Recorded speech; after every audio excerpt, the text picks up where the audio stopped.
ಚೈನಾದವರು ಅವ್ರಿಗೆ ಸಹಾಯ ಮಾಡ್ತಾ ಇರೋದ್ರಿಂದ ಈ ಯುದ್ಧದೊಳಗೆ ಏನಾಗ್ಬೋದು, ಒಂದು ಬಯಾಲಜಿಕಲ್ ವಾರ್ ಅಂತ ಇರುತ್ತೆ, ಅದಾಗ್ಬೋದು, ಅಥವಾ ಇನ್ನೊಂದು ಕೆಮಿಕಲ್ ವಾರ್ ಅಂತ ಇರುತ್ತೆ, ಅದಾಗ್ಬೋದು, ಮೂರನೇದು ಒಂದು ನ್ಯೂಕ್ಲಿಯರ್ ವಾರ್ ಅಂತ ಇರುತ್ತೆ, ಅದಾಗ್ಬೋದು. ಅದು ಕಡೆ ಚಾಯ್ಸ್. ಅದು ಈಗ ಫಸ್ಟ್ ಬಯಾಲಜಿಕಲ್ ವಾರ್ ಅಂದ್ರೇನು, ಅದರಿಂದ ಕೆಲವು ವೈರಸ್ನ ಬಿಟ್ಟರೆ ನಮ್ಮ ಇದರೊಳಗಡೆ ಬೇಕಾದಷ್ಟು ತರಹದ ಕಾಯಿಲೆಗಳು ಶುರುವಾಗೋಗ್ಬಿಟ್ಟಿದೆ. ಕರೋನಾ ಬಂದಿತ್ತಲ್ಲ, ಅದೇ ಥರ ಬೇಕಾದ ಜನ ಸಾಯ್ತಾರೆ ಇಮಿಡಿಯೇಟಾಗಿ. ಆ ಥರದ್ದೊಂದು ಇದು that is called as biological war ಅಂತ.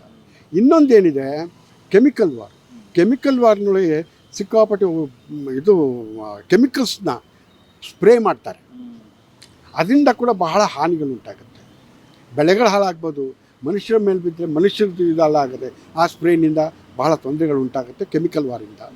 ಸೊ ಇವೆರಡು ಬಿಟ್ಟರೆ ಉಳ್ಕೊಳ್ಳೋದೇನು, ಇದು ನ್ಯೂಕ್ಲಿಯರ್ ವಾರು ಮತ್ತು ಲ್ಯಾಂಡ್ ವಾರ್. ಅವರಿಂದ ಸೈನಿಕರು ನಮ್ಮ ಕಡೆ ಬರೋದು, ನಾವು ಅವ್ರ ಕಡೆ ಹೋಗೋದು, ಅದಿರುತ್ತೆ. ಸೊ ಇವಾಗ ಈ 4ರೊಳಗೆ ಯಾವುದನ್ನು ವಿಚಾರಿಸ್ಕೋತಾರೆ ಅವರು ಅನ್ನೋದನ್ನು ನೋಡ್ಕೋಬೇಕು. ಫಸ್ಟು ಬಯಾಲಜಿಕಲ್ ವಾರ್ ಆಗುತ್ತಾ ಇಲ್ವಾ? ಬಯಾಲಜಿಕಲ್ ವಾರ್ಗೆ ಯಾರು ಹೆಲ್ಪ್ ಮಾಡ್ತಾರೆ? ಚೈನಾದವ್ರು ಹೆಲ್ಪ್ ಮಾಡ್ತಾರೆ.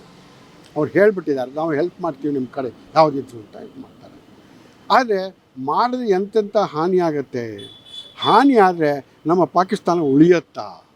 ಯಾಕೆಂದ್ರೆ ನಾವು ಬಿಡೋದಿಲ್ಲ ಅವಾಗ, ಹೌದಲ್ಲ? ಅವರೇನೋ ಮಾಡಿಬಿಟ್ರಪ್ಪ ಅಂತಂದರೆ ನಾವು ಬಿಡೋಕ್ಕಾಗತ್ತಾ? ನಾವು ಇನ್ನೇನಾದ್ರು ಮಾಡ್ತೇವೆ. ಅವ್ರಿಗೆ ಪೂರ ಪಾಕಿಸ್ತಾನ ಮುಳುಗೋಗ್ಬೋದು ಆವಾಗ. ಆ ಥರ ಮಾಡಿದ್ರು ಮಾಡ್ತೀವಿ.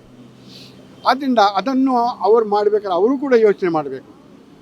ಅದು ಇನ್ನೊಂದು ನೆಕ್ಸ್ಟ್ ಕೆಮಿಕಲ್ ವಾರ್. ಅದೇ ಥರ ನಮ್ಮಲ್ಲೂ ಕೂಡ ಬೇಕಾದಷ್ಟು ಕ್ಷಿಪಣಿಗಳಿವೆ, ಮಿಸೈಲ್ಸ್ ಇವೆ.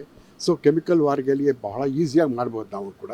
ಅದರೊಳಗೆ ನಮ್ಮ ಹತ್ರ ಜಾಸ್ತಿ ಇರೋದ್ರಿಂದ ಅವ್ರಿಗೆ ಪಾಕಿಸ್ತಾನಕ್ಕೇ ಜಾಸ್ತಿ ಲಾಸ್ ಆಗುತ್ತೆ. ಅದರಿಂದ ಅದನ್ನು ಕೂಡ ಯೋಚನೆ ಮಾಡಬೇಕು. ಉಳ್ಕೊಂಡಿರೋದು ನ್ಯೂಕ್ಲಿಯರ್ ವಾರ್ನೊಳಗೆ ಅವ್ರ ಹತ್ರನೂ ಇದೆ, ಅವ್ರಿಗಿನ್ನ ಜಾಸ್ತಿ ನಮ್ಮ ಹತ್ರ ಇದೆ. ಅವರು 1-2 ನಮ್ಮ ಮೇಲೆ ಹಾಕಿದ್ರೆ, ನಾವು ಒಂದು 4 ಹಾಕಿದ್ರೆ ಪೂರ್ತಿ ಪಾಕಿಸ್ತಾನನೇ ಔಟ್ ಆಗೋಗ್ಬಿಡುತ್ತೆ. ನಮ್ಮದು 1-2ರಲ್ಲಿ ಯಾವುದೋ 1-2 ಸಿಟೀಸ್ ಹಾಳಾಗ್ಬೋದು ಅಷ್ಟೇ. ಅದರಿಂದ ಬೇರೆ ತರಹ ಇದು ಕೂಡ ಆಗುತ್ತೆ, ಎಫೆಕ್ಟ್ ಕೂಡ ಆಗುತ್ತೆ. ಆದರೆ ಈ ಥರ ಇರೋದ್ರಿಂದ 2 ಅಥವಾ 3 ಬಾಂಬ್ ಹಾಕ್ಬಿಟ್ರೆ ನಾವು ಅಟಾಮಿಕ್ ಬಾಂಬ್ಸ್ನ, ಆವಾಗ ಅವ್ರದ್ದು ಫುಲ್ಲಾಗಿ ಪಾಕಿಸ್ತಾನ ಕ್ಲೋಸ್ ಆಗಿಬಿಡುತ್ತೆ. ಓಕೆ, ಇನ್ನು ಚೀನಾ